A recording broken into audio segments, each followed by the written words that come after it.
Good morning, everyone, and welcome to this Bright Blue Looking Ahead to COP event series. Today's event is titled Greener Skies, Sustainable Aviation. My name is Patrick Hall. I'm a Senior Research Fellow at Bright Blue, and I will be chairing today's discussion. So today we're talking about aviation, its bounce back from the pandemic and how it does that in a sustainable way, as well as its long-term challenge for decarbonisation. At the moment, the sector faces two key challenges. In the short term, it's recovering from the coronavirus pandemic. Airlines have been financially decimated by the pandemic, and latest figures from IATA show that passenger demand is not set to return until as late as 2024. So how do airlines navigate that, but also balancing that with the longer term challenge, which is the sector's decarbonisation? It is known as a hard to abate sector, meaning that there are limited ways in which the aviation sector can reduce its carbon emissions. So joining me today is an excellent panel who I will shortly introduce, but before I do so, just a little bit of housekeeping. If you want to ask questions, please do so via Slido, the link to which is found below this video. Alternatively, you can tweet us using the hashtag #WeAreBrightBlue, all one word lowercase, or our Twitter handle @WeAreBrightBlue, all one word. Please do get your questions in early so that we have ample opportunity to put them to the panel and to answer them. So without further ado, I will introduce our panel. We have with us today Henry Smith MP. Henry was elected as a Member of Parliament for Crawley in 2010, 2015, 2017 and 2019. And Henry is also the chair of the Future of Aviation All-Party Parliamentary Group. Cait Hewitt is with us this morning. Cait is the Deputy Director of the Aviation Environment Federation. She has expertise in climate change, noise, air quality issues, particularly in relation to airport expansion and airspace change policy. Matthew Gorman is with us this morning. Matthew is the Director of Carbon Strategy at Heathrow Airport, and he also chairs the Heathrow Community Noise Forum. And Nicholas Hallen was meant to be with us this morning, but is unable to join due to unforeseen circumstances. Nicholas is the Transport Editor at the Sunday Times. So thank you very much to all of you for joining us this morning. I'm going to move over to give you 7 minutes to deliver your introductory remarks. So Henry, the floor is yours. Patrick, thank you very much indeed, and it's a great privilege to be on a panel of such distinguished speakers today. It is perhaps ironic, as you were saying in your introduction, that in February 2020, UK airlines committed to net zero carbon emissions by 2050. I think few could have foreseen the preceding, or the following, I should say, 16 months that would occur with the COVID-19 pandemic and aviation levels down at some points to less than 10% of normal pre-pandemic activity, and still even now with some restrictions easing at about 3/4 down, certainly in terms of UK aviation. So the impact on the industry has been absolutely devastating. We've seen obviously almost an immediate fall off in passenger numbers as restrictions came in March last year. A very shaky summer last year, and even though we've had a very successful vaccination program here in the UK, still with the traffic light system of international travel and restrictions remaining here in the UK, certainly some of the toughest around the world on international travel. We've seen aviation and travel still continue to suffer significantly, and probably without a meaningful summer season of travel, we will see difficulties continue into the autumn and the winter, and hopefully by next spring and summer there might be really meaningful restarting. But what does that mean? Well, we've certainly seen above us, obviously, fewer aircraft. I've noticed that very much in my constituency, which contains Gatwick Airport. So there have been certainly some noise and environmental benefits from the downturn in international travel. But of course, it has been very difficult for people's jobs and the wider economy. My aviation community has suffered more than most other communities economically and in terms of job losses, despite the furlough scheme, and about half of aviation workers are still on furlough, a furlough, of course, that comes to an end in a couple of months' time. It really has been the worst crisis, I think, that we have seen in this country in peacetime, and for aviation communities like mine, it has normally who weather economic downturns, by the nature of this and people not being able to travel, really has been a massive impact.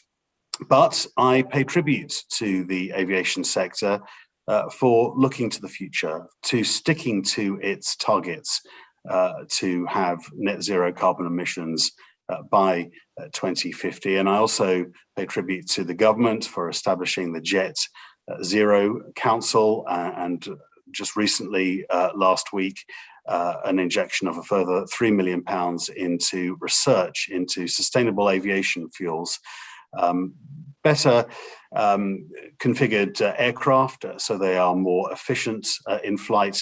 And crucially, and I'm interested to hear Cait's perspective on airspace modernization, actually a key piece of infrastructure, national infrastructure, that I think many people don't fully appreciate above us in the skies, but if we get that right, can have a significant positive contribution to reducing the amount of time that aircraft are in the air, and therefore, of course, reducing emissions and fuel burn, and of course, the noise that comes with stacking when airspace is not used in the most efficient way. It's a system that hasn't been essentially reformed in any real respects since the 1950s, and certainly over London, the southeast, some of the busiest airspace anywhere in the world. I welcome very much the start of investment into sustainable aviation fuels, but also hydrogen and battery technology as well. I think when it comes to electric aviation, that is still a long way off. And even perhaps, as far as we can foresee, might only be appropriate for smaller and shorter haul travel. But I pay tribute to airlines that fly out of my constituency, Virgin and British Airways, for the work that they have been doing, BA going for the first net zero carbon emission transatlantic flight, and a lot of work being done in terms of recycling cooking oils, for example, to use as aviation fuel as well. I think the key point before handing over to some of the other panel members is that despite the devastating impact of the COVID-19 pandemic, not just on the wider economy, but particularly on aviation and travel, there is still this commitment that we, to use the well-worn phrase now, build back better. And I think that means building back greener as well. This country has always been in the vanguard of innovation. We were obviously the first to be industrialized as a country. And now as we deal with that legacy in terms of reducing carbon emissions and cleaning up our global environment, I think the UK is very well placed with both public and private investments to really be at the forefront of the development of biofuels. We are, or we certainly were before the pandemic, one of the world's biggest civil aviation powers, probably the second or third biggest in the world. And I think we can be again, but in a much more sustainable way. So thank you for hosting this event. I think it is extremely timely. Thank you very much, Henry, and some great points there, particularly at the beginning of your remarks around the environmental benefits of the downturn in aviation demand, but also balancing that with the negative economic impacts. And I also agree with your sentiments around zero-emission flight, that we're probably not going to see that at a commercial scale for quite some time. So how do we address decarbonisation in the interim? Cait, I'll hand over to you now. The floor is yours for 7 minutes. Okay, thanks very much. Yeah, I mean, lots of themes that perhaps we can return to. I think, you know, I welcome and appreciate the fact that Henry has a constituency that involves particularly high kind of numbers of people employed in the aviation sector, and is right to represent his constituents' interests. I do think that, as I'll kind of touch on shortly, we need to think about the longer term employment prospects in aviation, as well as the kind of immediate challenges which obviously need responding to. I think, as you said, we as an organisation welcome absolutely the fact that the industry is committed to net zero by 2050. We've also had some good, strong climate targets from the government. So, the commitment obviously to total decarbonisation of the economy by 2050, with aviation emissions to be included, they've said, in future carbon budgets. But achieving net zero in aviation within 30 years is hugely challenging, notwithstanding, these recent investments and initiatives. Some of those are really only at the very early stages. So in the year before the pandemic, for example, aviation emissions in the UK were higher than they have ever been in this country. So emissions from the economy in general had been steadily falling. Those from aviation had been rising. So, there's a lot of talk at the moment about net zero airports and net zero fuels. Some of those claims, I think, need examining quite carefully in terms of what's actually happening. There were some specific questions that we were invited to comment on for this session, so I'm going to sort of give some top lines on each of those. Should carbon levies or taxes be placed on airlines? Yes, we need both of those. So for historical reasons, no tax is levied on fuel for commercial flights, and there's no VAT on tickets. There is obviously air passenger duty. The revenue raised from that, however, is low in comparison, and should be increased when the time's right to do so, to make sure that this sector contributes appropriately to public finances. And then there are two reasons why carbon pricing is also important for airlines. First, to internalise the carbon cost of flying in ticket prices. So it should not be cheaper to choose a higher emitting mode of transport than a more sustainable one, and better carbon pricing could help to correct that. And then secondly, to the extent that the government is going to have to deal with the kind of fallout of ongoing CO2 emissions in aviation through investment in carbon removals, which are likely to be both expensive and difficult, it should be able to recoup the cost of doing that from airlines, so that ultimately it's the polluter who pays. On sustainable aviation fuel production and kind of potential ramp up of that, there's a lot of excitement about SAF at the moment, but the kind of alternative fuels that are currently on the market for aviation are currently those made out of waste. And there are two drawbacks really from those. First, in terms of aviation, buying waste-based SAF is really a kind of offset. It's not an in-sector emissions reduction, in that the airline, the plane emits just as much CO2 once this fuel is burned as it would have done from kerosene. And much of the emission savings that are claimed from some of these fuels relate really to avoided methane from landfill sites, which is, a good thing to do, but which, doesn't ultimately tackle aviation emissions, doesn't reduce aviation emissions. And secondly, relatedly, this is not a long-term sustainable solution, these kind of fuels. To hit net zero, we're going to need to reduce waste as well as tackling aviation emissions. So what we would like the government to do on SAF, on sustainable aviation fuels, is first of all to set out quite clearly what counts as a net zero fuel. So e-fuel made from direct air capture of CO2 together with the green hydrogen is probably good, but very expensive. Waste-based fuels, as I've said, probably less so. And then also how to make sure that we're avoiding any double counting of emissions reductions, so that if credit goes to the airline for using these fuels, that it's not also being claimed by a waste management company. And then also how to make sure that, again, investment in SAFs is driven primarily by the industry. In terms of future of this sector, future of the aviation sector post-COVID. Obviously, none of us really know. It seems likely that some types of business travel may never return, which could obviously have implications for airline economics.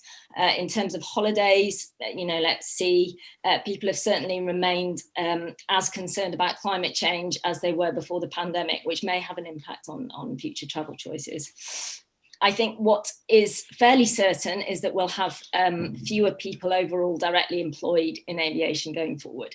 There'd been a steady reduction anyway in employment per air passenger for at least a decade before the pandemic, just because of automation and a kind of shift to low cost travel.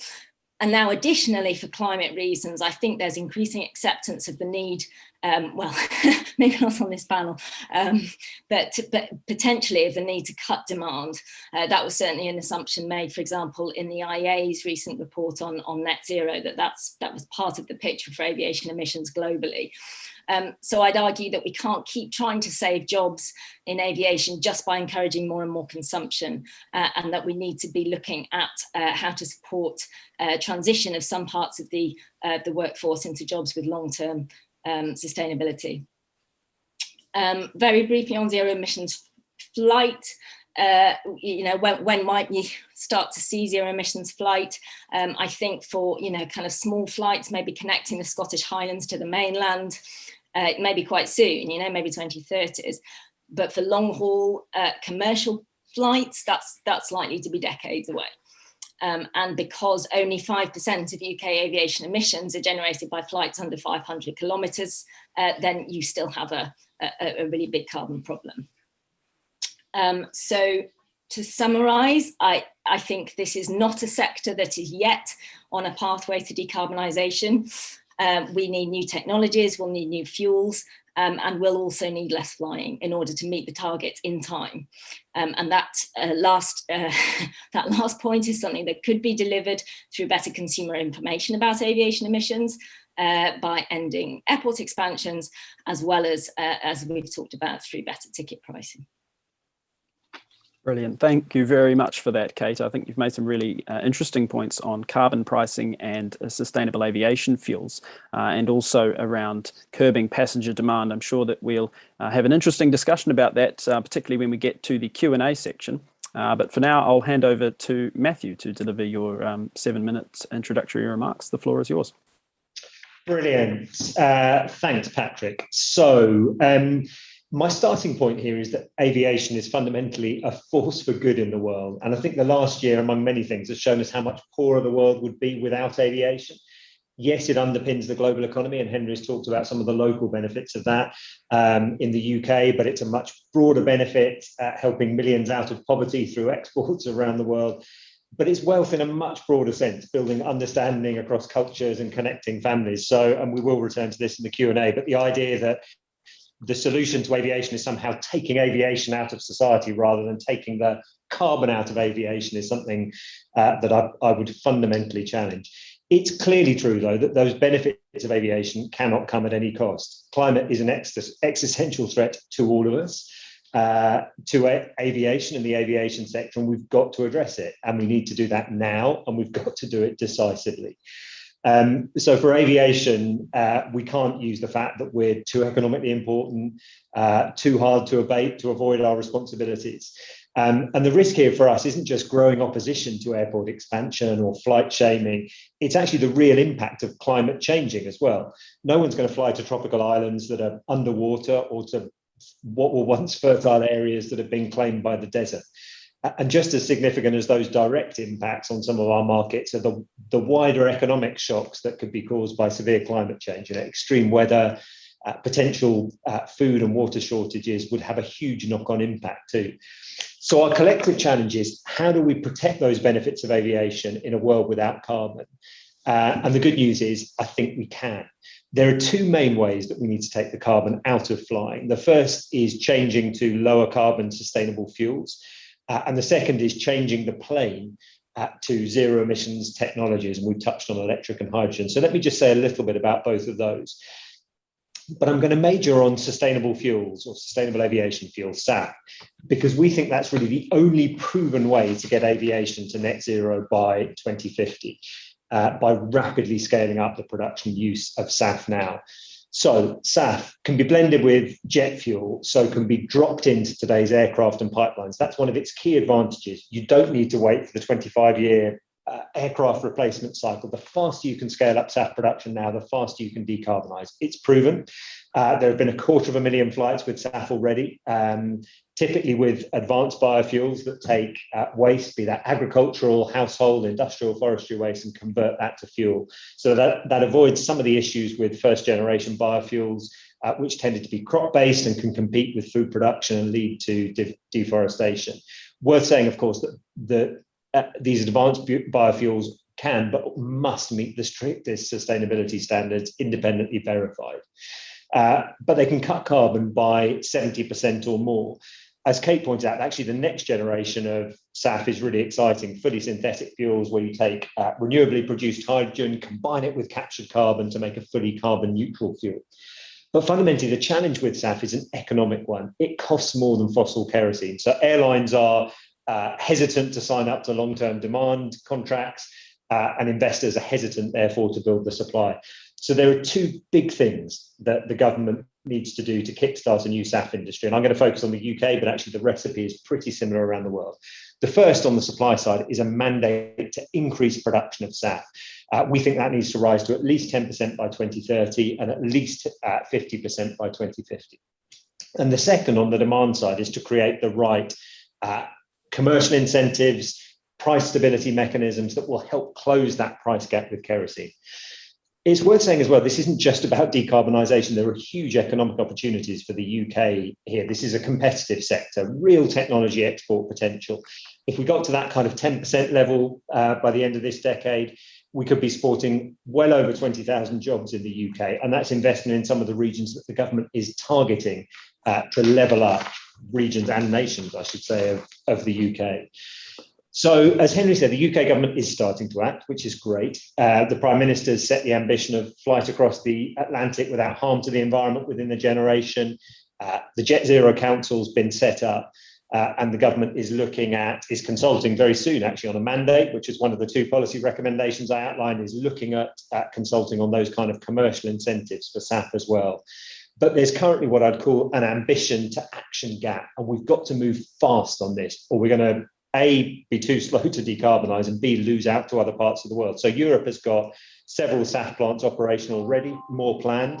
The US is planning a blender's credit. That's going to go a long way to closing that price gap with kerosene. And you can see the global capital looking at the US and going, that looks an attractive place to invest. That capital is going to flow where the policy environment is most supportive, and that's not currently the UK. So we do need the kind of coordinated drive, innovation on SAF that we've seen over the last decade with solar and wind in the UK. Let me just close with a quick word on technology. I deliberately haven't said much about the second way to take the carbon out of flying. If the first is change the fuel, the second being change the plane. There are some exciting opportunities. We've touched a bit on electric, small planes are flying, could have a role for shorter journeys. Actually, electric technology in hybrid form could help with bigger planes too. Hydrogen, we've touched on. Airbus has made a very big bet there on hydrogen as the fuel for its next generation of short-haul aircraft from the mid-2030s. I think the fundamental challenge is the maths if our focus is net zero by 2050. Electric, even hydrogen, are likely only for shorter routes. That's maybe 30, you could possibly say 40% of total aviation CO2. But that still leaves you up to 70% of global aviation carbon to solve. And these planes will take time from their introduction then to roll out into the fleet. So we should absolutely support the development of this technology. The UK is one of the world's leading aerospace economies, but we can't take our eyes off SAF to take most of the carbon out of flying, and also to be a backup if the new technologies that we've touched on don't work. So in summary, we can take the carbon out of flying. We have to protect the benefits of international travel, but do that in a world without carbon. SAF is key, sustainable aviation fuel, but we need to work with urgency and purpose, and we need that ambition to action gap closed by the government to scale up sustainable fuel. Thank you. Thank you very much, Matthew. There's some great points there around how do we scale up SAF, but also the economic opportunities that are associated with it as well. We're going to move to the Q&A session now. So just a reminder for our viewers, please do submit your questions via Slido, which can be found in the link below this video, or on Twitter using the hashtag #WeAreBrightBlue, or one word lowercase. I'm going to abuse my position as chair to kick off the questions. I've actually got two questions which I want to ask to Henry and Cait around airspace modernisation. So the first question is to you, Henry. When can we expect the CAA's airspace modernisation to be concluded? And my second question to you, Cait, is do we have a sense of what the likely carbon saving will be as a result of airspace modernisation? So perhaps, Henry, do you want to address that first question, and then Cait after that? Well, thank you very much, Patrick. Obviously, I can't speak for the CAA or the Department for Transport, but my understanding is that there have been consultations going on for quite some time with regard to airspace modernisation. My understanding is that we should expect an announcement fairly soon on that, because we can't delay in getting that implemented. As I said in the introductory remarks, if we can get aircraft efficiently on the ground and not circling above communities, then that reduces fuel burn and less noise disruption as well. So we really do need to introduce that, and there are safety reasons for the importance of getting on with airspace modernisation as well. So I'm certainly encouraging the CAA to work now at pace to get that delivered, and I think that will be a significant benefit not only to the environmental impact but also economically as well. I think by being more efficient, almost by definition, we're more environmentally sustainable by doing that.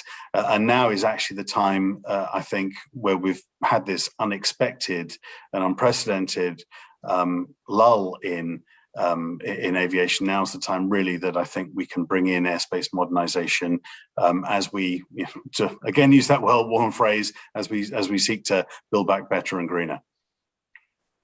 Thank you, Henry. And Cait? Yeah, so I think that in terms of the noise impacts of modernisation, it's fair to say that there is a range of views among the communities who could be impacted by this. I mean, fundamentally, modernisation has, a shift to performance-based navigation. It's already potentially a bit of a loaded term to talk about airspace modernisation, so it's necessarily a good thing. That's been driven fundamentally by a desire to increase the capacity of airspace. So it's the desire to get more planes in the sky, and then, as you've alluded to, Henry, to do that in a way that's safe.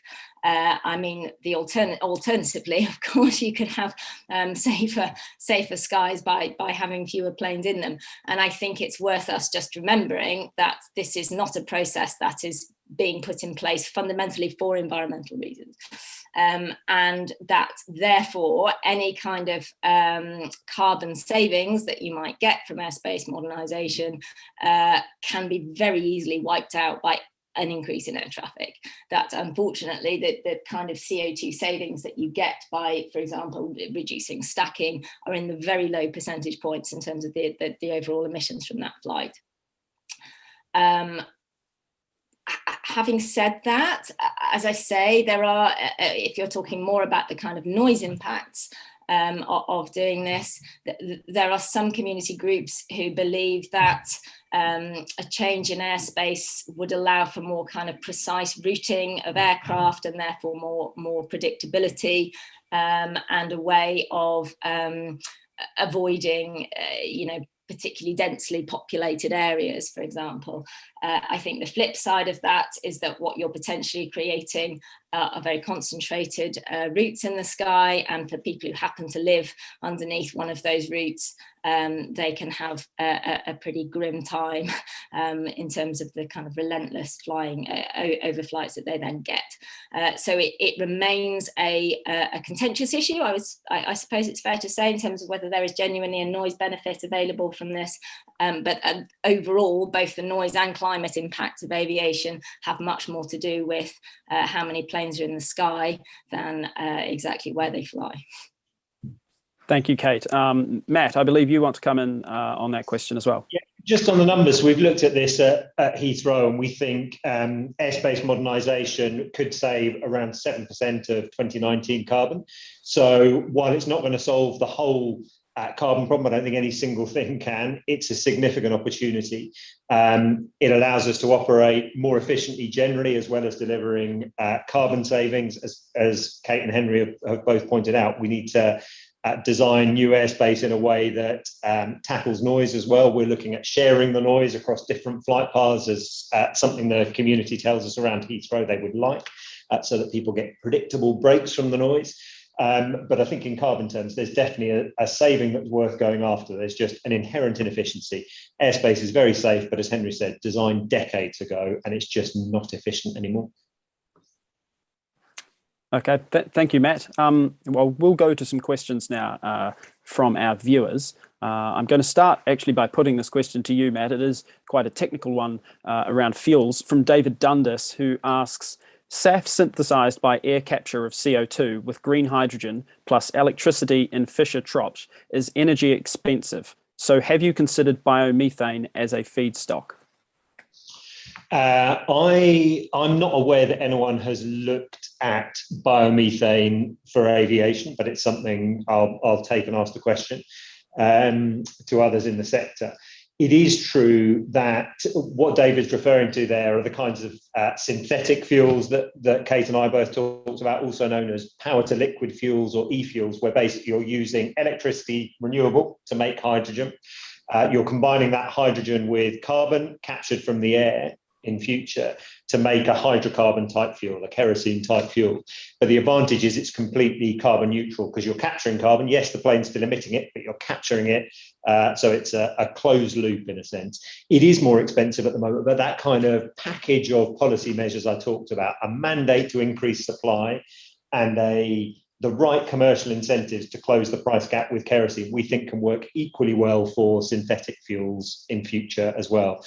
And by the way, that also plays to two really important focuses for the UK carbon policy: developing a hydrogen economy. You need hydrogen for these fuels, and capturing carbon, which you also need to make these fuels. So we think there's a real opportunity here to develop those as the next generation after advanced biofuels. Thank you, Matthew. Cait, Henry, I'm not sure whether or not you wanted to add anything further to David's question. Otherwise, we'll carry on through the list. They're all flowing in, which is excellent. JD, I suspect that's their initials, not name, asks whether, in respect to net zero aviation, do calculations include total footprint, for example, aircraft production, fuel production, ancillary support emissions? I might go to you on this one, Henry, and the others do feel free to chime in afterwards if you have anything further to add. Yes, I think that's a very good question. And actually, it's something that Cait touched on in her introductory remarks, that you can't sort of have a sleight of hand where you've perhaps claimed a saving in carbon emissions in one sector, but then it's sort of loaded onto another. So in terms of the manufacture of aircraft, in terms of the production of sustainable aviation fuels, and then the operation of that aircraft, it does, you know, the saving, to be honest, needs to be counted the one time, as it were. It can't be sort of double or triple counted, and I think that is very important. And if we are sincere about driving innovation to have net zero carbon across our economy, including aviation, then we need to do that in a comprehensive way. I think only with that kind of ambitious targets do we actually drive that innovation that is important for the future of our economy and, of course, our environment. Thank you, Henry. Matthew, Cait, I'm not sure if you wanted to come in on that as well. Yeah, but briefly, perhaps just on that question, it's right to ask the question because we have to keep looking at what we mean. As I was saying earlier, when we're talking about a net zero airport, too often that means we are talking about net zero buildings and maybe surface transport, as opposed to the flights that actually arrive and depart from the airport, which are generally responsible for kind of 97% of the emissions. I think, however, that historically it's been that the manufacture of aircraft should already be captured in terms of the emissions accounting for that within the framework that we have under the Climate Change Act in the UK. That the anomaly until now has been that the Act, that the carbon budgets have not applied kind of formally to actual aviation emissions. So that's the issue that the government's committed to correcting in the future. So it's good to keep asking the question, and whenever claims are made, to look at kind of what we're really talking about there. But hopefully in the future we should start to kind of close some of those important gaps in terms of carbon accounting, and certainly as an organisation we think that could have a quite significant impact actually in terms of actually requiring airlines to meet their commitments on climate change, because up till now there have been very few formal requirements for airlines to cut CO2. Thank you, Cait. Matthew, I'm not sure if you wanted to also add anything further to that point. I'm going to make a 10-second point that absolutely that any commitment to net zero by aviation needs to capture everything. That's our approach at Heathrow. We've reported emissions from flights for a long time now. We're about getting the whole sector to net zero, not just little bits of it. And that's the commitment the UK aviation sector has made. But I've seen there are many other questions coming through, so I'll pause it there. We've got a question on offsetting, which I'm quite pleased about because we haven't really discussed that yet.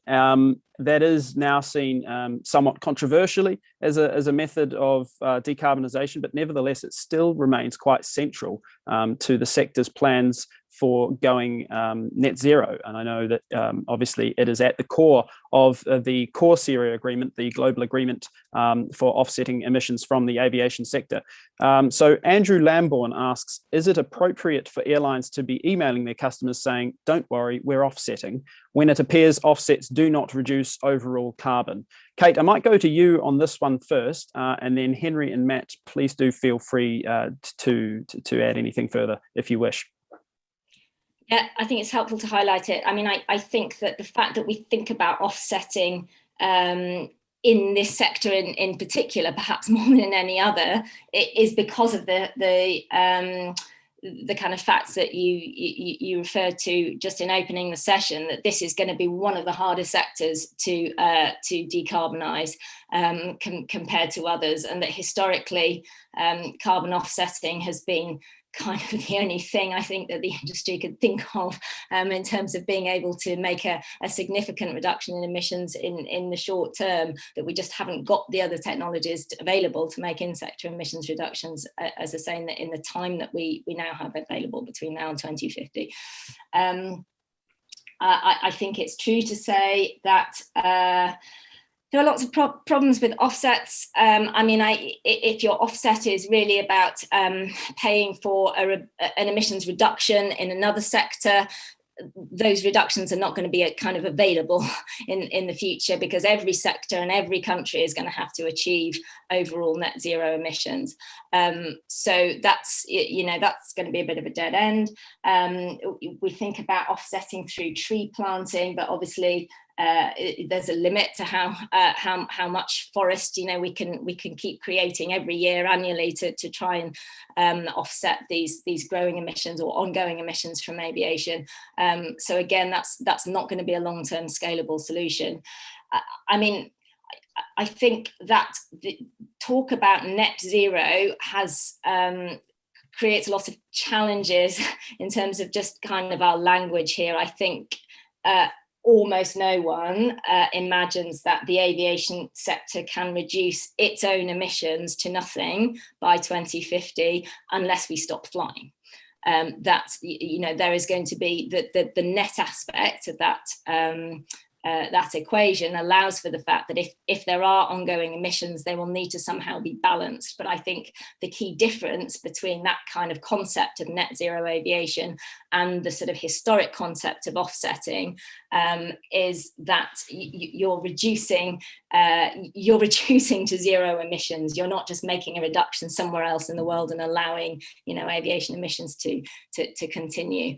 And I think that you know, the overall concept of net zero is that you cut emissions as close to zero as you possibly can, because there will be very limited capacity actually in the long term to deliver the kind of carbon removals that you then need to balance those out.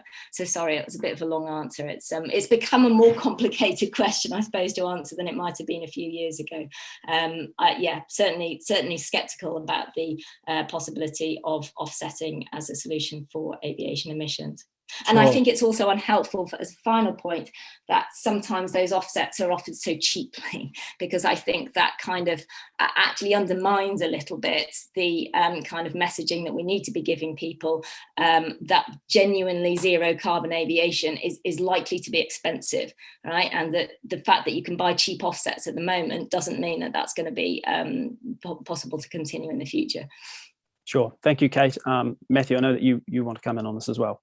Yeah, just briefly, I will come back to Andrew's very specific question on should airlines be emailing, but if I just lift it up a level to begin with, the challenge we've all got is to take carbon out of the world economy as quickly as possible and as efficiently as possible and get to zero by 2050, right? That's our collective goal. No one says every single sector has got to move at exactly the same speed to get there. Some will take a bit longer. By the way, I do take issue with aviation being hard to abate. I think not hard in terms of the solutions not being there, just they exist, they're going to take a bit longer. So perhaps a bit slower to abate is a better way of describing it. But if we're not going to go quite as fast, it's perfectly legitimate to say that investing in other sectors to help speed up their transition, or investing by reducing emissions, or investing in removals in other parts of the economy, natural climate solutions, engineered, we hope in future, that's perfectly legitimate if your goal is saying we've all got to get to zero and the enemy is not any particular sector, it's not aviation, the enemy is carbon. Now, so I think offsetting is part of aviation's transition, but it needs to be credible. So increasingly, we won't be talking about investing in other sectors to reduce because they will be getting to zero. We're going to have to be talking about carbon removal, and that's going to have to be credible natural climate solutions or engineered removal. So it's going to have to be credible. It's possible by the time we get to 2050, there might still be some residual need to remove some carbon to offset ongoing emissions from aviation, almost certainly engineered removals by that stage. But I think the basic principle that not everyone moves at the same speed and part of aviation's role could be funding others, I don't think is questioned. You know, we're part of the CORSIA scheme, as you mentioned. We've been part of the European emissions trading system, flying this is for many years now, well, about 10 years. On the specific question that was raised by James, I think it was, you said, or Andrew, that should airlines be saying it's all okay, we're offsetting? I'm not sure airlines are saying that. I'd need to see the communications. I think the message from the sector is offsetting can be part of our transition if it's done well, but it doesn't take the focus off making aircraft lighter and more efficient, developing some of the newer technologies we've talked about, and particularly developing sustainable aviation fuels. It's part of a package of measures in our net zero transition. Thank you, Matt. Henry, I don't know if you had any thoughts around offsetting and how legitimate it is as a form of decarbonisation. Yeah, just very briefly, broadly echo what Matt is saying. I think offsetting has a place, but it is by no means the overall solution. And I also think it is a question of timetabling. So offsetting now, as Matt says, before the industry can move to more sustainable fuels and lighter aircraft, as has been mentioned, does have a place, but it's not the ultimate solution. And absolutely right.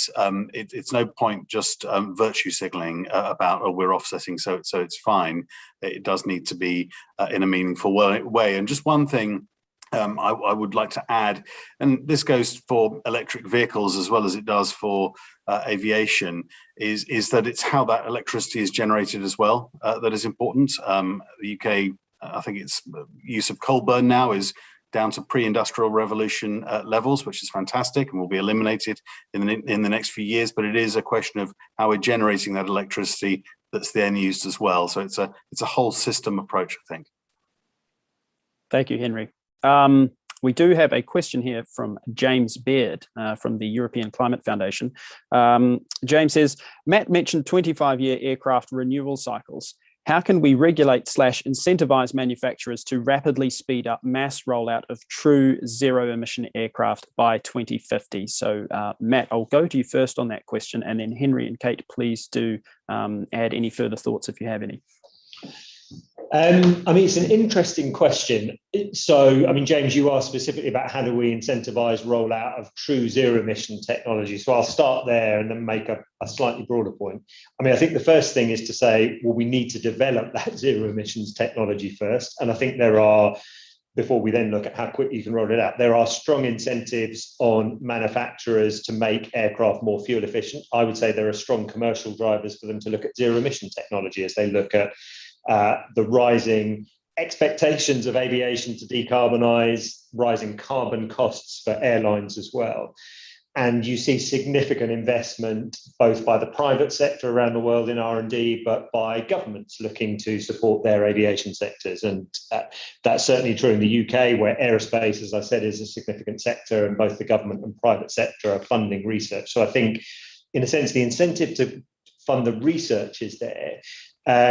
I think in terms of speeding up aircraft replacement cycles, you're going to quite a fundamental question of airline economics there. And it's not one we've looked at particularly. There may be ways that you could do that in policy terms, but I suppose I'd come full circle back to the argument I made on sustainable fuels. So basically, sustainable fuels are a proven solution now. You don't need to change aircraft to use them. That's the whole beauty of them. You can drop them into today's aircraft. So let's really scale up that solution that we know exists. In parallel, if new technology, hydrogen, does come through and offers a real opportunity, by all means, let's have a debate about could you roll those aircraft out more quickly. But in a sense, let's make sure we've got that technology first, and let's absolutely not take our focus off sustainable fuels as the solution we know exists now. Thank you, Matt. Henry, Cait, I'm not sure if you had any further thoughts around how do we encourage manufacturers to speed up the production of zero-emission aircraft? I would simply just, again, echo what Matt has said. I think that actually manufacturers, they have their own incentive to want to have more efficient airframes and the sort of materials that are used to produce aircraft. So I do think sort of both the government and industry led drive on this is the way forward.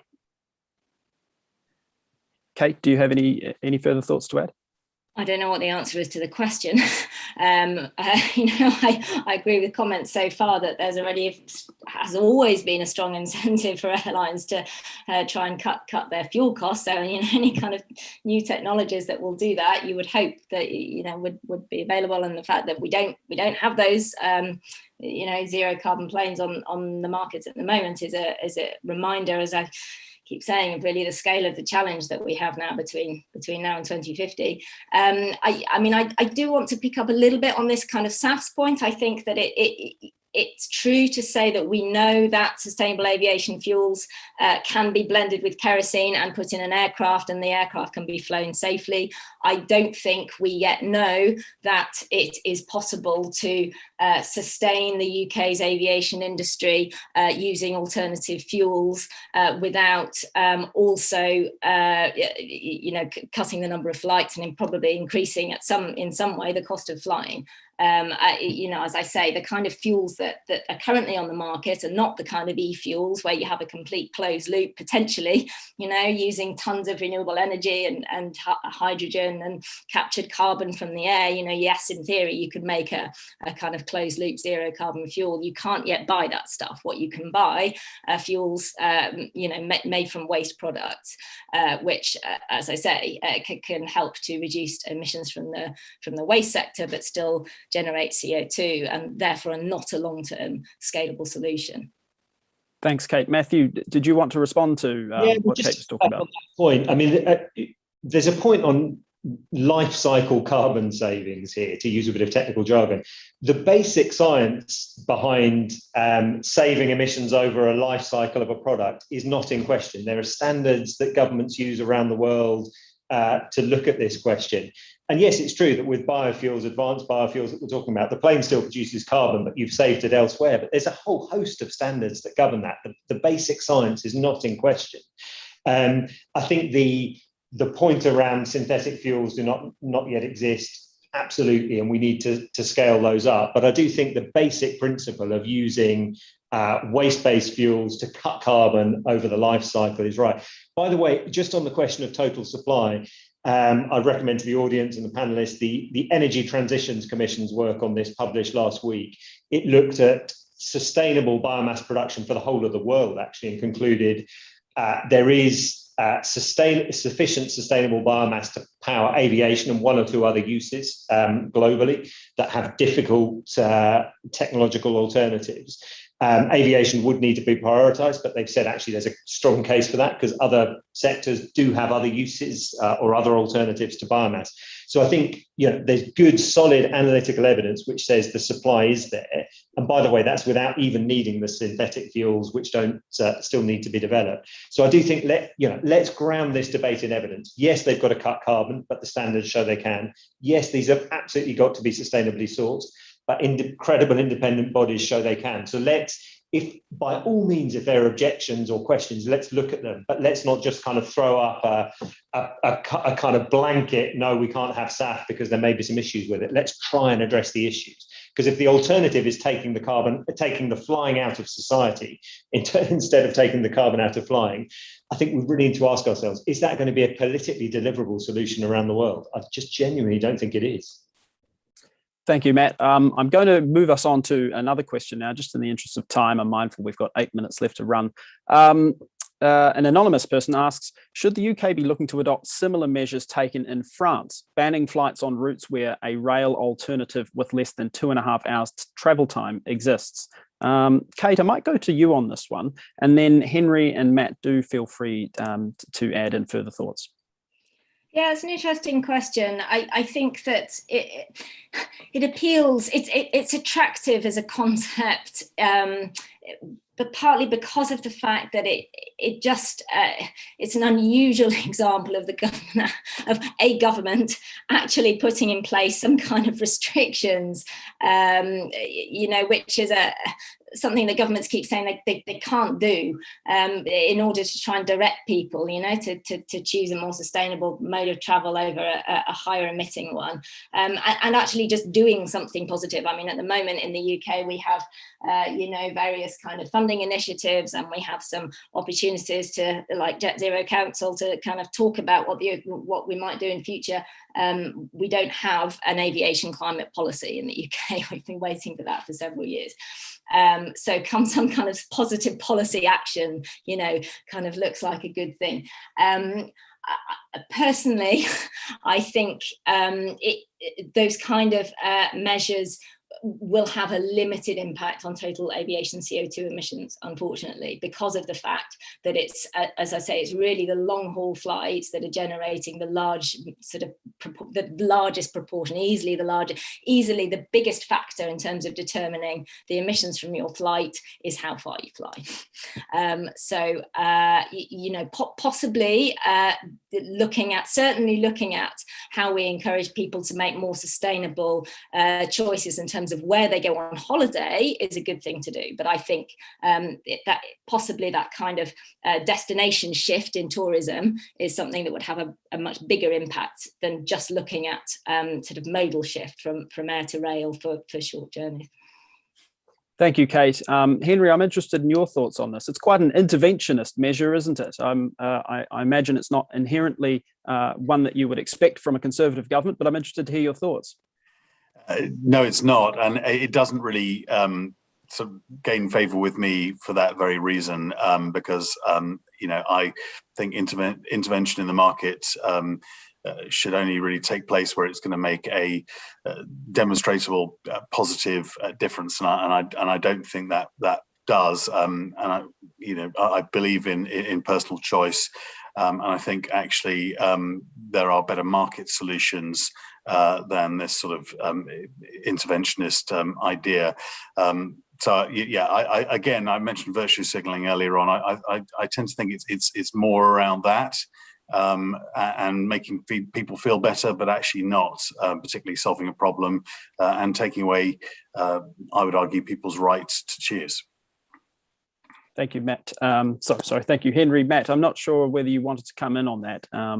Just briefly, we would absolutely say it's about the right mode for the right journey, and the evidence is where city centre to city centre journeys can be done by train, high speed or not, in say 3 to 4 hours, rather than going to the airport, getting on a plane, getting to the other end, going back into the city. People will prefer the train, all other things being equal. So in the UK, if you look at the Manchester route, fast journey time is about 2 hours. Most people city to city will go by train. Where people are flying to Manchester, from Manchester to Heathrow, 3/4 of them are flying to get on another plane to connect through the hub airport at Heathrow. So that does tell you, if you are looking to incentivize people to use the train for that journey, you've got to have a really seamless connection to the airport, which we don't yet have. And it's, I think in France as well, while they've talked about banning, they haven't talked about banning connecting travel. So if you're flying to Paris to fly on to another destination, you're still allowed to do that. And that just shows the importance of that connectivity, I think. Thank you, Matt. We've got another question here. I will make this the final question because I am mindful of time. We will need to wrap up shortly. And this is from Matt Finch from Transport and Environment, who is asking a question to you, Matt. So lots of Matts. Should there be a sub-mandate for e-kerosene? If so, at what levels by 2030? How much of that should be direct air captured? It's a good question. I think in principle, yes. On the specifics of how much by 2030, that's something we're looking at, both Heathrow and the industry, to think what might the right level be. Ideally, yes, it should also be looking to stimulate direct air capture. So you're creating a kind of incentive in the market to develop those technologies as well. I think equally carbon captured from industrial sources, there's no reason you couldn't use that as a feedstock in the short term, I guess. But in principle, yeah, sub-mandate, I think, is a good idea. Thanks very much, Matt. Actually, I know I might just squeeze one more question in. And so this one is again from James Beard from the European Climate Foundation, who says, if UK planes run on 100% sustainable aviation fuel, there'd be virtually none left for anything else. Does the panel agree it is a niche rather than a scalable global solution? Henry, I might start with you and then pass on to Cait and then to Matt. Just conscious of time, I think I'm more optimistic than that. I don't think it is niche, and I think actually if we're truly committed to alternative solutions, then that can provide solutions for far wider than just aviation in our economy. So I get the point, and it is a big challenge, but I, as I say, I'm more optimistic that can be met. Thank you, Henry. Cait?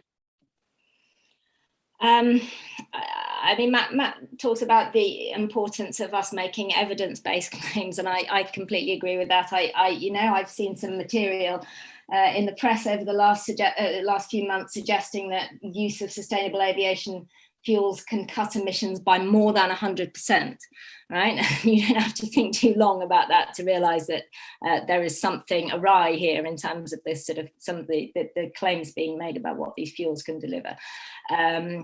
I think that it is true to say that the Energy Transition Commission has come out with kind of optimistic projections about what they think can be delivered in terms of aviation biofuels, along with other measures such as carbon pricing. There are plenty of other organisations really quite concerned about the idea of us using our kind of limited available land capacity in the UK to grow crops, whether that's for biofuels or for bioenergy with carbon capture and storage, that we need to look at our kind of nature investments alongside what we're doing on climate change. And I think therefore that we cannot be confident that there will be tons of this fuel available for aviation. And I think it's helpful perhaps to try and find the sort of neutral voices in this debate. And if you look at the work done by the CCC, the Climate Change Committee, they have always suggested that there will be limited capacity for using biomass in aviation. So I think we have to be looking at other solutions now. Thanks very much, Cait. And Matt, just very quickly, because I know we are at time now, is SAF a niche or is it a scalable global solution? It's fundamentally scalable. It is the solution for aviation. James, have a read of the Energy Transitions Commission report that I flagged last week on biomass availability globally, and let's have a chat after that if you take fundamental issue with what's in there. Brilliant. Hey, thank you very much to the three of you for joining us today for what I have found to be a really interesting discussion, and I'm sure our audience has as well. So do keep an eye out on our Bright Blue channels on Twitter, on LinkedIn, and on our mailing lists for further panel events as part of our Looking Ahead to COP event series. Once again, a massive thank you to the three of you. It's been fantastic, and have a lovely day. Thank you. Thanks very much. Thanks for having me.